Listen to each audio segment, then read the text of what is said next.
سۆزی دڵە و ناڵەی دڵە هەڵدێن سینە سۆزی دڵە و ناڵەی دڵە هەڵدێن سینە ئەی جەماڵی تۆیە ئازیزەکەم شاهی مەدینە سۆزە هەڵدێنێ شەوقی ئیمانە سۆزە هەڵدێنێ شین و دەریانە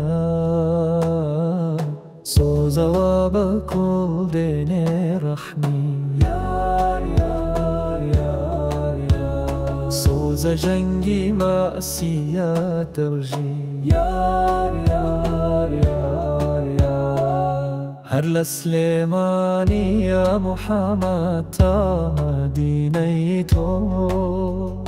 من دەستە گوڵ بچن باوانەکەم لە ئەترانی کۆ ئەخنەیدەم بە شەمەڵ باوانەکەم کۆتە منزڵە گیان هەر خۆمەی هێنم باوانەکەم دۆخم لە دڵە ئەی دانیشە و چارەی وا خەزانەی هەستی ئەی موزەی لەش ئەی جان باغە پەرستی ئیمشا و خەیال